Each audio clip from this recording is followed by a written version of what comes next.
Hey guys, welcome back to my channel. And before we even get started, before I even say anything of value, let's just take me in. I'm having a very sparkly day today. For what reason, I do not know, because I'm currently suffering the UK heatwave. So am I even leaving my house today? No.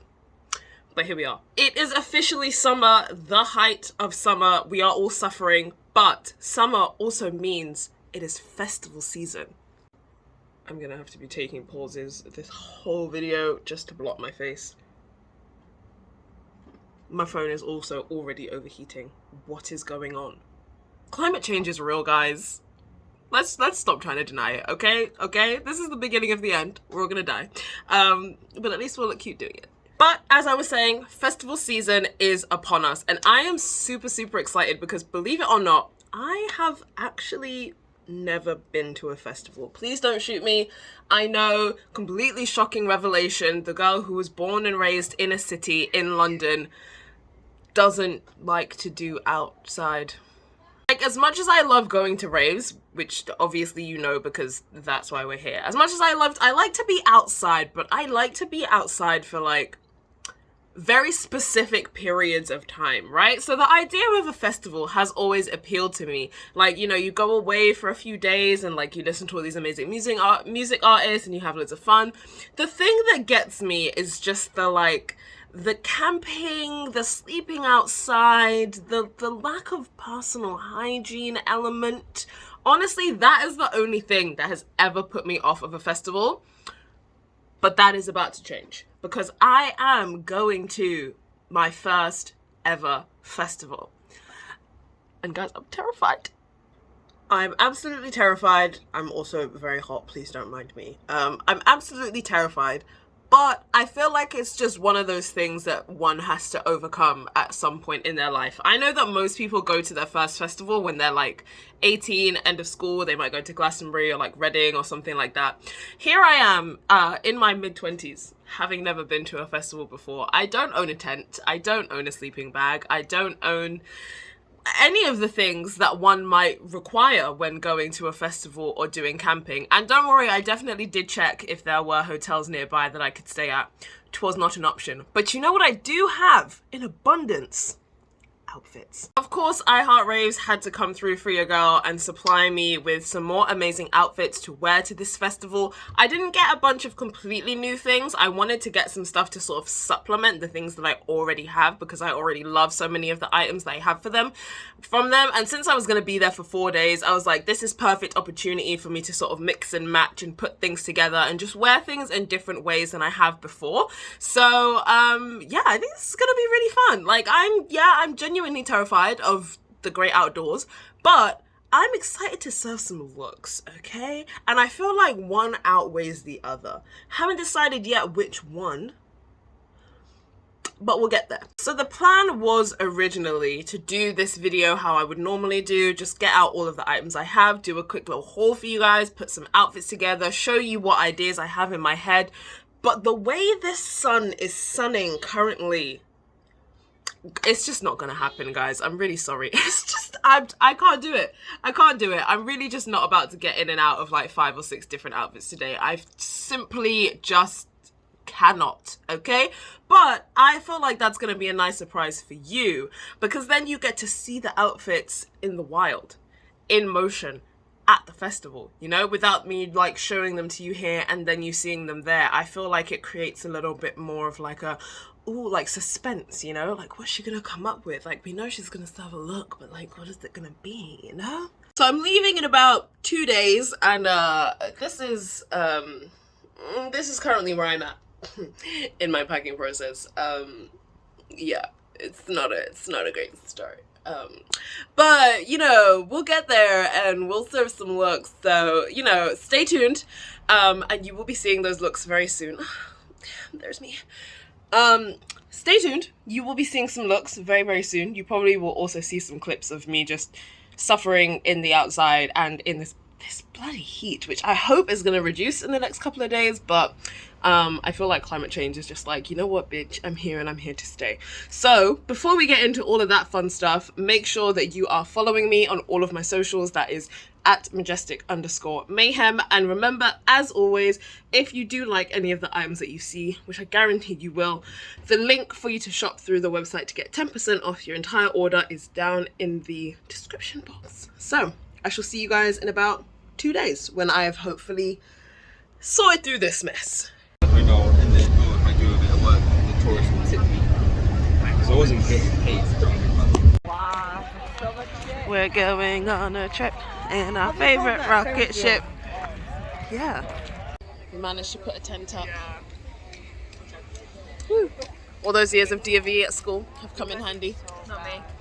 We did it together. It was a team effort. So it's at this point that I'm realizing that I forgot to pack my tripod. But here is outfit number 1. There is a piece of grass right there. This is why I don't do the outdoors. This is why.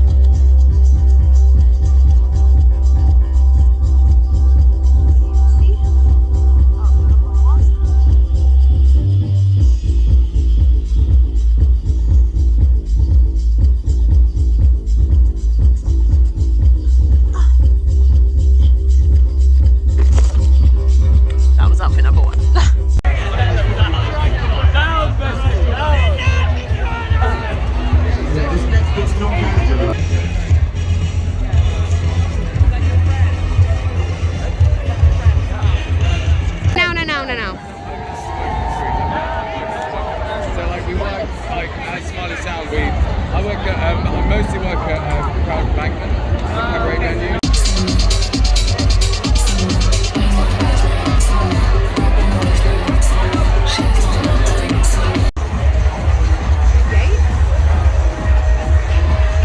Festival day 2. Sky is a bit overcast, but I'm still trying to live my beach fantasy. I'm wearing, I don't know if you can see them, my favorite bottoms from Hunni Beth, and then this is the Bright Star mesh skirt. Is that its name? I don't know, but it's cute, and we're hopefully gonna go have fun at a beach and in the sun, even though there is no sun. 3 seconds. Alright, 3, 2, 1, go, go, go!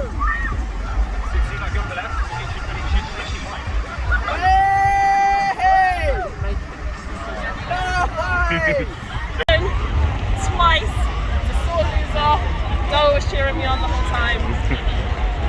Championship. Well, my knees can't do that.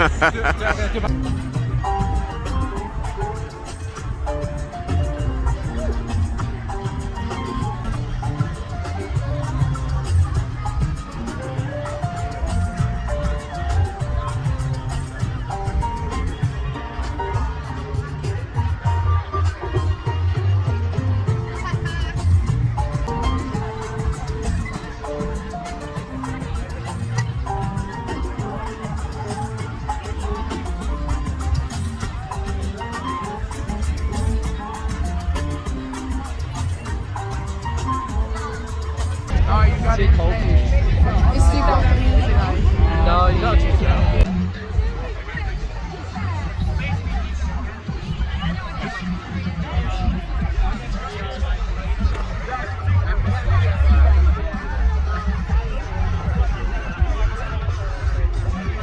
Frolic!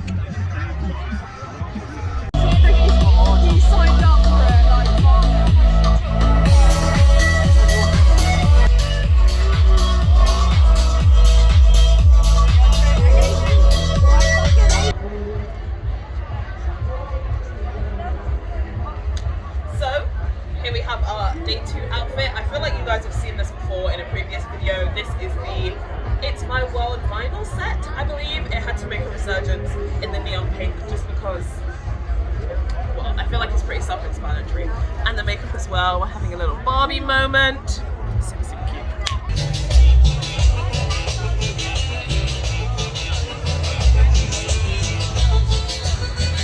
Day 3. Serving some neon vibes. I I picked up these, I think someone lost these sunglasses and I just decided that they were mine, so I appreciate that, whoever this person was. My eyes, thank you. I like this look, I think it's cute. So far, I just feel like I'm still not sold, you know? I'm just like, I don't know that this is something I'm gonna do again. I'm not hating it, I'm glad that I've experienced it, but I don't know that it's for me. I'm also just not seeing as many looks as I was expecting. Like, yes, I expect to be the best dressed person wherever I go, just generally in life, but I was expecting to see more fashion, you know? And apart from me, no one's really serving. Maybe I'm not at the right place for that, I don't know. And to be fair, we're only day 3. We've got a couple more days to go, so I might be pleasantly surprised. I also might just be dehydrated and irritable at this point because it's like the hottest day of the festival so far. I'll probably look back on all of this footage and be like, you are such a cranky little bitch. It would just be so... No, before you got here. Have a little silent disco moment. What's this channel is? Okay, this channel is music. This channel is music. It's my husband.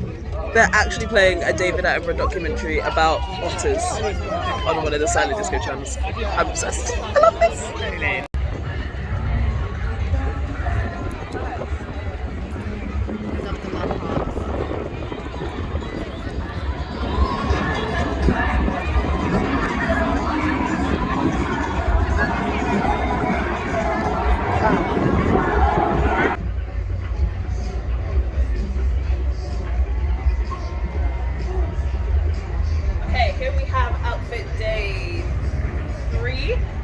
Same skirt as yesterday. This is the It's My World vinyl skirt, but of course in black. And then the matching vinyl black top.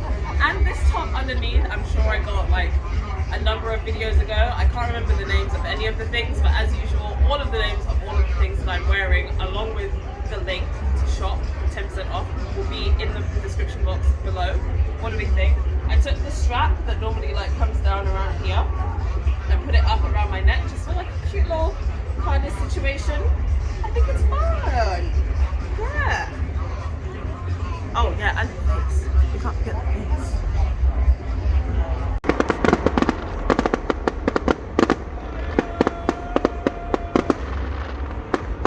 I've been trying to avoid portaloos like the plague this whole trip because they're so damn disgusting.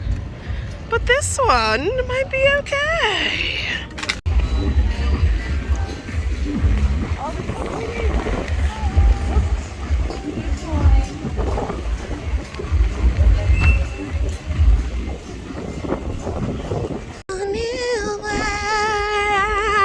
That people unfortunately do not know how to respect.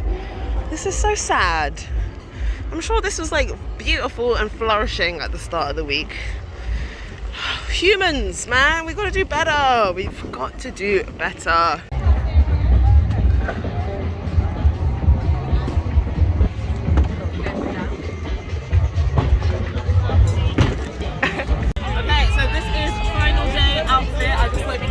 Something a little bit more like festivally. I feel like the previous days it was slightly more like spicy. I mean, well, this is spicy because it's quite literally fire. Again, I don't remember what the name of this set is, and I will be taking this off very soon because it's extremely hot. But I paired it with my favourite mesh top that I wear all the time, and these cute little flame pasties, which obviously are reflective, but you can't see it right now. And then the loves of my life, the leg wraps. And then this sunglasses and umbrella fan that I found throughout the trip. So there we have it. Here we see a group of newly returned campers, tired, dehydrated, malnourished, and 4 days sleep deprived, determined to get in their first meal. For the last 24 hours. Ridiculous.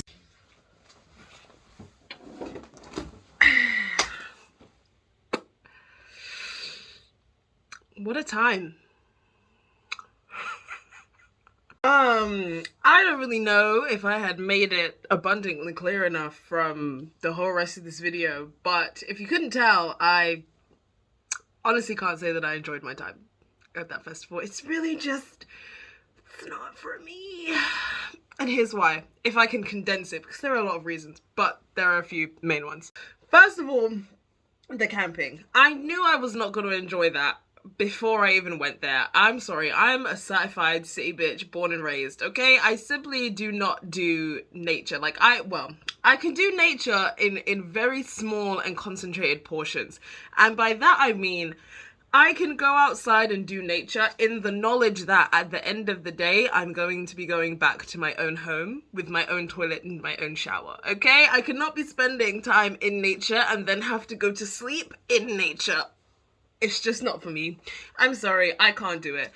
And on top of that, just the like, I'm really just a fan of indoor plumbing.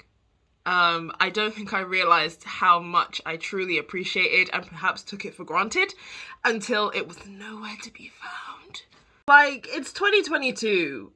Why are portaloos still the way that they are? Like, how have we not innovated that whole concept in some way? Like, I understand why they exist, and as a concept, they're not terrible, but in practice, they are just always awful. They always smell, they are always blocked, and they're always just so cramped. And it's just like, if I'm a woman and I absolutely do not want to sit on that toilet seat, like, there's just no way. You need to make the cubicle big enough that I can do the crouch, okay? Because if I go and use a public toilet, the cubicle is going to be big enough that I can do the crouch.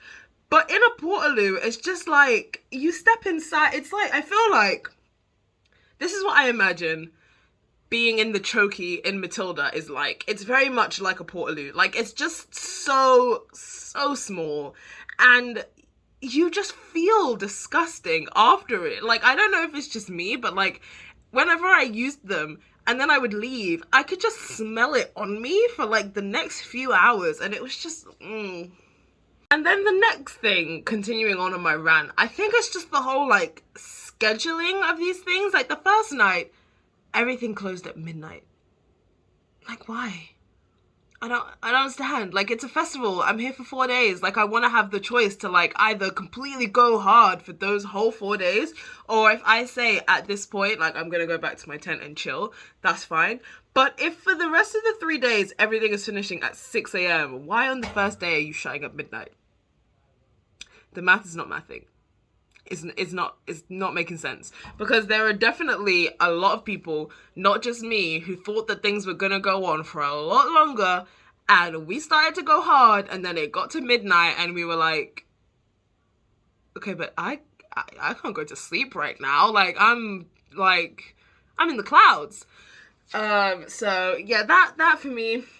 And then I think just the whole concept of it, like, the whole time I was there, I was just thinking, this is just like a massive case of FOMO. Like, whenever you're at one place, you're just so worried that you're going to be missing out on something else. Like, if I were to go to a music event, I'd rather buy one ticket and pay money to see one specific thing, knowing that I'm going to go there and see that specific thing. Whereas at a festival, because there's just so much going on, it's like, there's always the fear that you're going to miss something, because you might have one thing in mind that you definitely want to do. And one, because the site is so big, you can't find it. Two, because the scheduling is just all over the place. You don't know what time it's at. You might end up being like at the complete opposite end of the festival to the thing that you want to see, or you're like, there's two things happening that you want to be at and they're going on at the same time. So like, how do you fit everything in? I would rather just pay money to go to a concert without having to worry about like, oh, I've just missed all of these other 10,000 things that I didn't even know I was interested in, but the fact that I'm here makes me feel like I need to just be everywhere at all times. And then on top of that, you can barely sleep because music is going and pumping again until, like I said, like 6 a.m. So even if you decided, oh, I want to have an early night, you can't sleep because you can hear the music. And then there's absolutely no chance of you sleeping during the day, because not only do you have then music and all of the other stuff continuing to go through the day, it's so hot and sunny. Like, there's just no way. You're literally surviving off of like 4 or 5 hours sleep for the whole 4 days straight. And that doesn't mean 4 or 5 hours sleep each night. That means 4 or 5 hours sleep throughout the whole period of the 4 days. Like, so by the end of it, you're just cranky and you just don't want to speak to anyone. You're dehydrated, you're malnourished. It's just, maybe I'm doing something wrong. I feel like maybe I'd enjoy the experience more if I had, like, you know, that whole glamping experience that you can get, which is like the proper big tents with like proper beds and like proper all of the things. But those are so damn expensive. And if I'm already paying the price for the ticket, I mean, it's just classism, really, at this point. Oh my god. And then that leads me on to my next point. Just the levels of, like, cultural appropriation that just seem to be woven into, like, festival culture. It's not even, like, the amount of white people with dreadlocks that I saw. But it's, like, people's, you know, cute festival outfits. And they're like, oh, yeah, face glitter and all this stuff. And then a bindi. For what reason are you wearing a bindi? Okay? You are Caucasian. And this is not, it's not even like you've been invited to some kind of cultural event where you're kind of given a pass because like you're just wearing it because you think it's cute and festive. Like, don't do that. Don't do that. And then don't even get me started on the Native American headdresses. Again, for why? For absolutely what reason do you feel the need? And what makes it worse is it wasn't even just that people were wearing them at the festival. They were being sold at the festival, which is what I mean by, like, this cultural appropriation and all of these things just being sewn into the very fabric of the space. And as a person of color, I just felt quite uncomfortable. I did, yeah. But despite all of that, on the plus side, I have to say that I just looked really cute for the whole time. I served a multitude of looks, as you already saw. And so that was consolation. Although I will say, I was expecting to see more looks. I mean, I understand that in most places I go to, like, I definitely serve the hardest. That was not a shock to me. But I was expecting to see some more fashion, and I just wasn't getting it. But that's fine, because we're not out here to talk about everybody else's looks. We're here to talk about my looks, and I looked great. And as usual, if you liked any of the looks that you saw, all of them will be listed and linked down in the description box. So you can click on my link and remember, shop the website to get 10% off your next order. The next time I will be here, I will just be showcasing some looks, and I'll be very happy about that because I know that I'm not going to be showcasing you looks to go and sleep in a field for the next 4 days. It will be one night out where I can serve a look and then I can come back to my home. And that makes me very happy. So that is it for the end of this video. I hope that you've enjoyed going on this journey with me. And I'm glad that it probably will not be as traumatic for you as it was for me. But here we are. Thank you again to iHeartRaves, as usual, for providing me with all of the outfits, all of the looks. Remember to follow me on all my social medias where you'll be seeing pictures because, of course, you know, I wasn't having a great time, but I still managed to get some fire pics. So check out my Instagram. That is @majestic_mayhem, and I will see you in the next video.